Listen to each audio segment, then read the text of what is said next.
পৌষ সংক্রান্তি উপলক্ষে প্রায় ২০০ বছরের ঐতিহ্যের ধারায় মৌলভীবাজারের শেরপুরে হয়ে গেল মাছের মেলা। কুশিয়ারা নদীর পাড়ে ৩ দিনের এই মেলায় নানা প্রজাতির দেশীয় মাছের পসরা বসে। মৌলভীবাজার থেকে সৈয়দ হুমায়েদ আলী শাহিনের তথ্য ও ছবিতে ডেস্ক রিপোর্ট। বাঙালি সংস্কৃতিতে ১২ মাসে ১৩ পার্বণের অন্যতম পৌষ সংক্রান্তি। এ উপলক্ষে মৌলভীবাজারের শেরপুরে হয়ে গেল বিশাল মাছের মেলা। কুশিয়ারার তীরে প্রায় ২০০ বছরের ঐতিহ্যবাহী এ মেলায় দেশের বিভিন্ন জায়গা থেকে বাছাই করা মাছ তুলেছিলেন বিক্রেতারা। এটা বাঘ মাছ, চিতল মাছ, গাগর মাছ, গোয়াল মাছ, গুলশা মাছ, সব জাতের মাছ আছে। আল্লাহর রহমতে যদি কেউ নেউরাতা হই আমরা লোকে যোগাযোগ করুক, সব থাকি ২০০০ ১০০০ কমে দিব। মাছটা হইল গিয়ে আমাদের নবীগঞ্জ এলাকা, শেরপুর এলাকার কুশিয়ারা নদীর আমাদের বড়াওর আছে, আইলাওর আছে, বিভিন্ন জায়গার আওয়ার সাইড আছে। এই এলাকার মাছ ভাই মাছ আনলাম সব বিলের মাছ।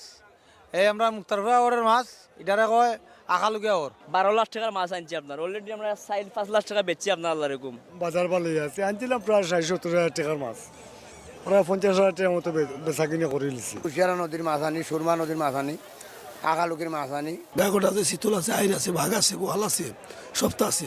কুশিয়ারা নদী, হাকালুকি হাওর, কাওয়াদিঘি হাওর, হাইল হাওর ও সুনামগঞ্জের টাঙ্গুয়ার হাওর সহ দেশের বিভিন্ন জায়গা থেকে বিশাল আকৃতির সব মাছ আসে এ মেলায়। হাওর ও নদীতে স্বাভাবিকভাবে বেড়ে ওঠা দেশীয় তরতাজা মাছ কিনতে ভিড় করেন শৌখিন ক্রেতারা। চলে বড় মাছ কেনার প্রতিযোগিতা।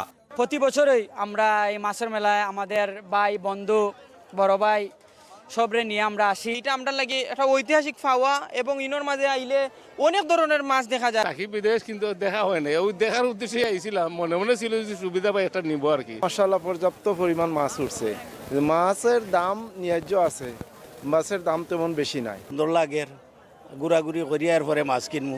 স্থানীয় এই ঐতিহ্য ধরে রাখতে সরকারিভাবে স্থায়ী মাঠ করে দেওয়ার দাবি আয়োজকদের। ফ্যাসিস্ট সরকারের তার আচরণের কারণে আমরা অনেকটাই মেলাটা সুন্দর সাবলীলভাবে আমরা করতে পারিনি। তো এবার আমরা যারা কমিটি, বিশেষ করে আপনারা জেনে খুশি হবেন যে আমাদের আশেপাশের 5টি গ্রামের লোক আমরা একত্রিত হয়ে আমরা এই মেলা পরিচালনা করি এবং এটা আমাদের ঐতিহ্য পূর্ব থেকেই, যেখানে আমাদের হিন্দু মুসলিমদের একটা সমাগম হয় এবং এখানে আপনারা জানেন যে বিগত দিনে অনেকটা অবৈধ কার্যকলাপ এখানে হতো, বিশেষ করে খেলা বা অবৈধ জুয়া খেলা হতো, কিন্তু সেটা আমরা এটাকে পরিষ্কারভাবে আমরা না বলে দিয়েছি। নামে মাছ মেলা হলেও স্থানীয়ভাবে এটি রূপ নিয়েছে সার্বজনীন উৎসবে। Banglavision news desk.